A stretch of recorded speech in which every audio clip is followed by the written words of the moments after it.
Des flambeaux et un cercueil. À Saint-Étienne, les soignants mettent en scène une veillée funèbre après la fermeture d'une unité psychiatrique au CHU.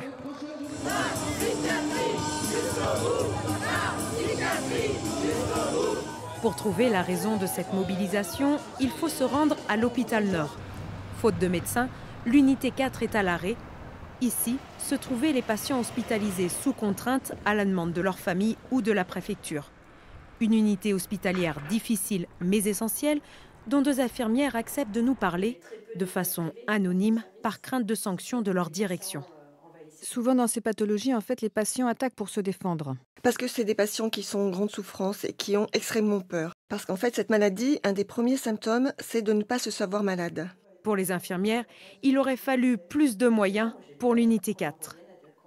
Faire face à la violence des patients, sans avoir à les fermer, sans avoir à les contenir, il faut faire une contenance psychique. C'est quand on n'utilise ni les médicaments, ni la fermeture, ni la contention, et qu'on va essayer de les contenir par la parole.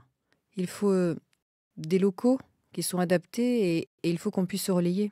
Il faut qu'on puisse être nombreux, il faut qu'on puisse se souffler, qu'on puisse sortir, se former, et là, on n'a pas vraiment été entendu. Un manque de moyens dénoncé par le personnel dans un service où depuis 10 ans, les médecins se sont succédés. Mais la direction aujourd'hui défend son bilan.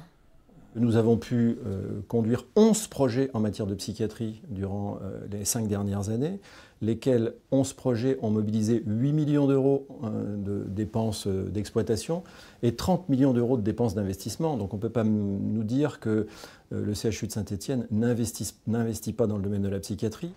Alors en attendant la réouverture éventuelle de l'unité 4, les patients doivent être accueillis dans d'autres unités. Mais les malades et leurs familles sont toujours inquiets. Même l'annonce du renforcement des équipes mobiles qui viennent à domicile ne les rassure pas complètement. On est ravis d'avoir ces équipes sur le secteur de Saint-Étienne, mais parfois l'hospitalisation en cas de crise est parfaitement indispensable. Il peut se mettre en danger et mettre en danger les autres. Donc il faut calmer la crise assez vite. Quand on est atteint de psychose, schizophrénie, bipolarité, des choses comme ça, on n'a pas envie de l'entendre, on est dans le déni. Et passer par l'internement, de se retrouver face à soi-même avec rien et ce vide sidéral qui s'installe, à un moment on est vraiment rattrapé par son passé et on se rend compte qu'il y avait vraiment un problème à considérer et à prendre en main, à prendre en charge, quoi. Alors qu'il s'agisse d'hospitalisation ou de suivi médical en ville, les patients et leurs familles espèrent voir l'offre de services s'étoffer en psychiatrie.